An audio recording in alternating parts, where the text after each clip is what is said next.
Series की शुरुआत होती है शिवम नाम के एक लड़के से, जिसे कि कई दिनों से बुरे सपने आ रहे थे और रोज की तरह आज भी उसे एक बुरा सपना आता है और देर रात को उसकी आंख खुल जाती है। यह देख घर के बाकी लोग भी उठ जाते हैं। फिर शिवम अपनी माँ को बताता है कि उसके सपने में एक अघोरी उसे मारने के लिए कोई तंत्र विद्या का यूज कर रहा था। तभी उसकी माँ उसे समझाती है कि तू डर मत बेटा, हम सब तेरे पास हैं और हम तुझे कुछ नहीं होने देंगे। ये कहकर उसकी माँ उसे सुला देती है। फिर अगले दिन हमें स्कूल का सीन दिखाया जाता है, जहां शिवम की बहन जिसका नाम सालू था, वह देखती है कि स्कूल के सारे बच्चे खेलने में मस्त हैं, लेकिन वहीं शिवम अकेला एक पेड़ के नीचे खड़ा है और वह पेड़ पर किसी का नाम लिख रहा था। जब उसकी बहन उससे उस नाम के बारे में पूछती है तो वह कहता है कि ये मेरे बचपन के दोस्त का नाम है, जिसका नाम था वीरेंद्र। लेकिन जहाँ तक सालू को पता था कि इस नाम का तो कोई भी लड़का शिवम का दोस्त नहीं है। खैर यहाँ सालू शिवम की इस बात पर ज्यादा गौर नहीं देती और शिवम से क्लास में जाने के लिए कहती है। फिर रात को हम देखते हैं कि शिवम को एक और सपना आता है, जहाँ वह गीता नाम की एक औरत को पुकार रहा होता है। जब उसकी माँ उससे उस औरत के बारे में पूछती है तो शिवम कहता है कि वह मेरी बहू है। तब उसकी माँ उससे कहती है कि बेटा तेरी तो अभी शादी भी नहीं हुई है, तो यह बहू कहाँ से आ गई। तब शिवम उससे कहता है कि नहीं माँ, गीता मेरी रियल में बहू है। तब उसकी माँ मजाक में उससे कहती है कि कोई ना बेटा, जब तू बड़ा हो जाएगा तब हम उस गीता से तेरी शादी करा देंगे जो रोज तेरे सपने में आती है। खैर इसके बाद हम देखते हैं कि कुछ डॉक्टर्स शिवम के स्कूल में बच्चों के चेकअप के लिए आए होते हैं। जब वह शिवम से उसके माता पिता का नाम पूछते हैं तो वह अपनी माँ का नाम सुशीला और पिता का नाम रामचंद्रन बताता है। तब डॉक्टर उससे कहती है कि बेटे तुम्हें तो अभी ठीक से अपने माता पिता का नाम भी याद नहीं है, क्योंकि असल में उसकी माता का नाम कविता और पिता का नाम राम अवतार था। अब यहाँ उसकी बहन को भी शिवम पर थोड़ा गुस्सा आता है और वह उसे डांटने लगती है और कहती है कि कोई कैसे अपने माता पिता का नाम भूल सकता है। फिर घर जाने के बाद वह अपनी माँ को शिवम की उस स्कूल की हरकत के बारे में बताती है और कहती है कि माँ, आज स्कूल में शिवम ने अपनी माँ का नाम सुशीला और पिता का नाम रामचंद्रन बताया था। यहाँ तक तो ठीक था, लेकिन इसने तो अपना नाम भी अजयवीर बताया था। माँ, मुझे तो लगता है तुम्हारा ये लड़का पागल होने वाला है। अब ये देखकर उसकी माँ को भी उसकी चिंता होने लगती है और उसे लगता है कि शिवम पर किसी भूत प्रेत का साया है। फिर अगले दिन शिवम की माँ पड़ोस की एक औरत को यह सारी बात बताती है, जिसे सुनने के बाद वह औरत शिवम की माँ से कहती है कि तुम्हें शिवम को किसी बड़े तांत्रिक को दिखाना चाहिए। यह सुनने के बाद शिवम की माँ शाम को अपने हस्बैंड से कहती है कि किसी औरत ने उसे बताया है कि हमें शिवम को किसी तांत्रिक बाबा को दिखाना चाहिए, जिससे हो सकता है कि शिवम जल्द ही ठीक हो जाए, क्योंकि मुझे लगता है कि शिवम के ऊपर किसी भूत प्रेत का साया है। अब यहाँ राम अवतार भी उसकी बात मान लेता है और कई अलग अलग बाबाओं को और अलग अलग लोगों को दिखाता है, जिसके बाद अलग अलग लोग उसे अलग अलग तरीके के उपाय बताते हैं। लेकिन सारे उपाय करने के बाद भी शिवम को सपने आना बंद नहीं होते, जिससे उसके माता पिता भी बहुत ज्यादा परेशान हो गए थे।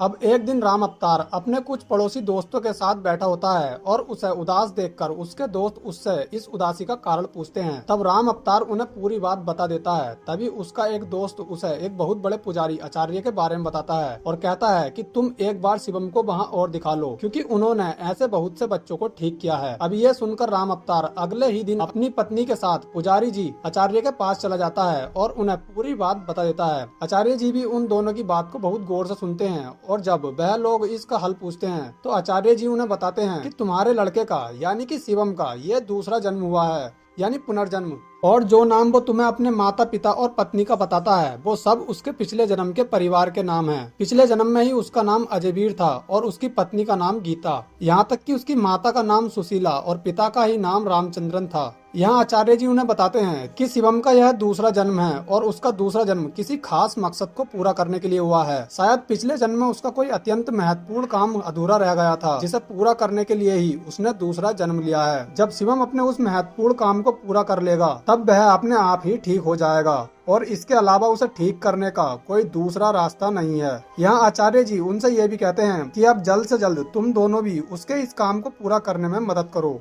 क्योंकि जितनी जल्दी वह उस काम को समाप्त कर लेगा वह उतनी जल्दी ही ठीक हो जाएगा। बाकी सब ईश्वर पर छोड़ दो। अब ये सुनने के बाद शिवम के माता पिता को सारी बात समझ आ जाती है और अब वह सीधा अपने घर चले जाते हैं। अब अगले दिन शिवम के माता पिता शिवम से उसके पुराने गांव का नाम पूछते हैं तो शिवम कहता है कि अभी तक मुझे मेरे पुराने गांव का नाम याद नहीं आया है, जब आ जाएगा तब मैं तुम्हें बता दूंगा। खैर कुछ दिन बाद शिवम को उसके गांव का नाम याद आ जाता है और वह अपने घर वालों को बताता है कि उसके पिछले जन्म के गांव का नाम कबूल माजरा था। अब ये सुनकर शिवम के घर वालों को थोड़ी चैन की राहत मिल जाती है। अब शिवम के पापा उससे कहते हैं कि हम कल को ही उस गाँव के लिए रवाना होंगे, इसीलिए बबीता तुम सारा सामान पैक करके रेडी रहना और सालू तुम यहीं रहकर घर की देखभाल करना। फिर अगले दिन ये तीनों लोग शिवम के जिसके पिछले जन्म का नाम अजयवीर था उसके पुराने गांव के लिए निकल जाते हैं और अजयवीर के घर को ढूंढने लगते हैं। और घर को ढूंढते ढूंढते उन्हें शाम हो जाती है, लेकिन फाइनली शिवम उन्हें अपने एक पुराने घर के पास लेकर आ गया था। अब इसके बाद वह उस घर की किवाड़ खटखटाने लगता है, जिसके बाद उस घर से एक औरत बाहर आती है जिसका नाम बबीता होता है। असल में वो ही अजयवीर की पत्नी हुआ करती थी। यहाँ शिवम बबीता को उसी आवाज में पुकारता है जैसे कि उसे अजयवीर पुकारा करता था। ये देखकर बबीता बहुत ज्यादा हैरान रह जाती है कि कैसे कोई अनजान बालक उसे हूबहू उसके पति की आवाज में पुकार सकता है। अब यहाँ शिवम उससे कहता है कि मैं तेरा अजयवीर हूँ अजयवीर, लगता है तुमने मुझे पहचाना नहीं। अब ये सुनकर बबीता को कुछ समझ नहीं आता। वो शिवम के माता पिता से कहने लगती है कि ये कैसा बेहुदा मजाक है, माना कि ये बालक है लेकिन तुम दोनों तो बड़े हो,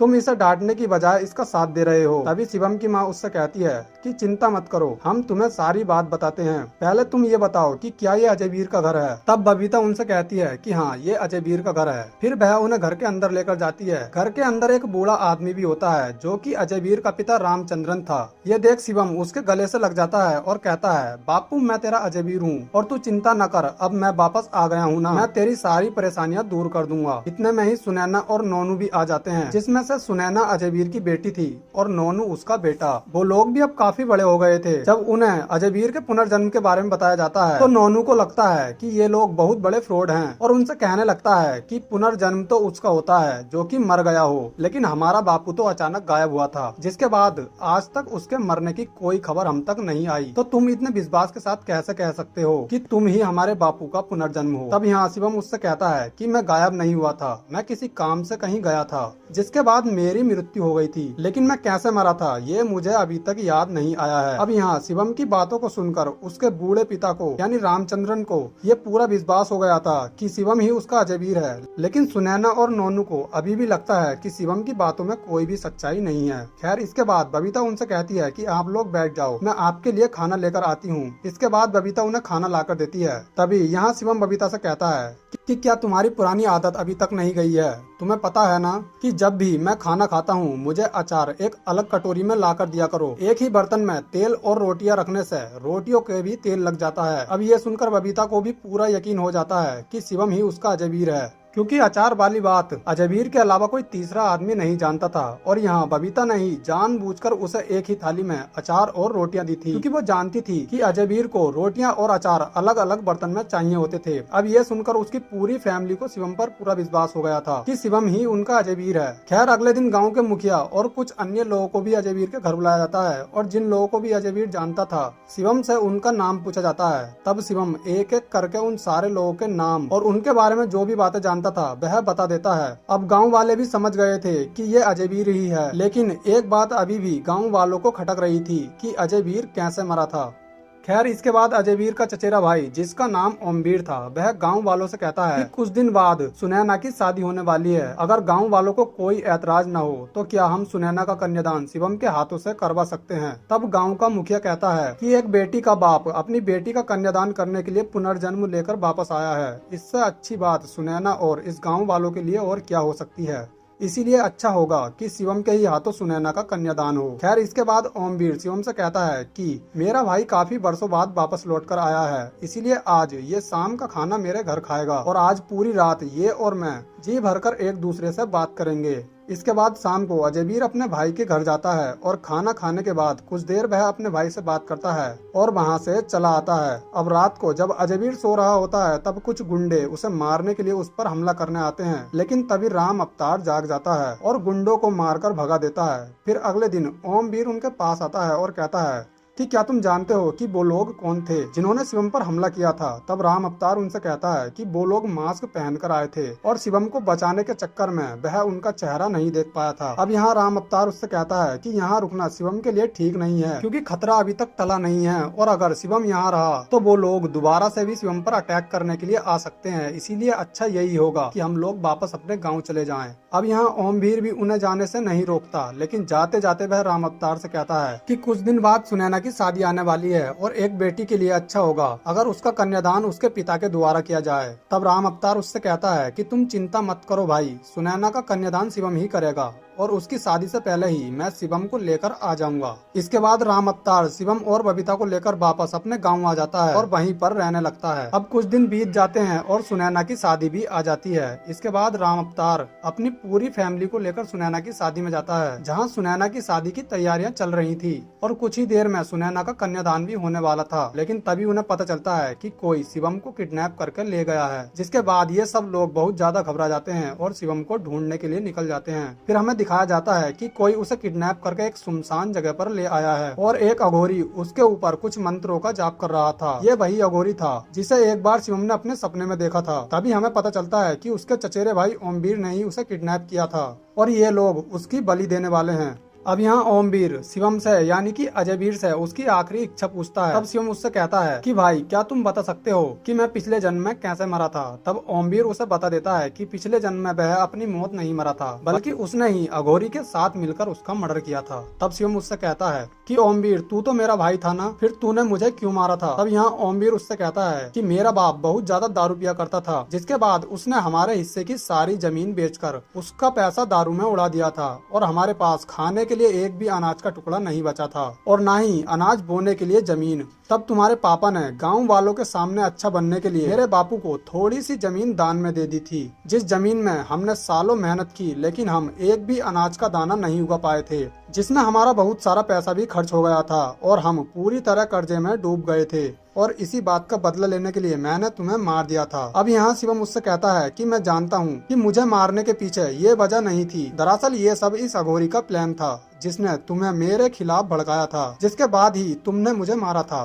तब ओमवीर उससे कहता है कि ये अघोरी मुझे क्यों भड़काएगा और तुम्हें मारने से इसका क्या ही फायदा था। तब शिवम उसे बताता है कि एक बार इसने तुम्हारी बहन लक्ष्मी को छेड़ दिया था, जिसके बाद मैंने इसका एक हाथ काट दिया था ताकि ये दोबारा किसी लड़की की तरफ आंख उठाकर ना देख सके, और इसी का बदला लेने के लिए इसने तुम्हें मेरे खिलाफ भड़काया था, जिसके बारे में तुम्हें कभी पता ही नहीं चला। अब जैसे ही ओमवीर को अघोरी की इस घिनौनी हरकत के बारे में पता चलता है तो उसे उस अघोरी पर बहुत गुस्सा आता है और वह शिवम से माफी मांगने लगता है और कहता है कि भाई मुझे माफ कर देना, मुझसे बहुत बड़ी गलती हो गई और अब मैं इस गलती को दोबारा नहीं दोहराना चाहता, क्योंकि मुझे अब मेरी गलती का एहसास हो गया है। लेकिन इतने में ही अघोरी ओमवीर पर हमला कर देता है और शिवम को मारने के लिए आगे बढ़ता है। तभी आचार्य जी भी वहां पहुंच जाते हैं और अघोरी पर अटैक कर देते हैं। फिर जैसे ही अघोरी नीचे गिरता है ओमवीर उसे जान से मार देता है। अब घर के बाकी लोग भी वहां पहुंच जाते हैं और शिवम को सही सलामत घर लेकर आ जाते हैं। इसके बाद शिवम अपनी बेटी का कन्यादान करता है और खुशी खुशी उसे विदा कर देता है। फिर अगले दिन अजयवीर का बेटा एक जमीन को खोद रहा होता है, क्योंकि शिवम ने उसे बताया है कि उसे पिछले जन्म में यहीं पर दफनाया गया था। इसके बाद नोनू अपने पिता की डेड बॉडी को बाहर निकाल लेता है और सही तरीके से उनका अंतिम संस्कार करता है और इसी के साथ इस कहानी का अंत हो जाता है।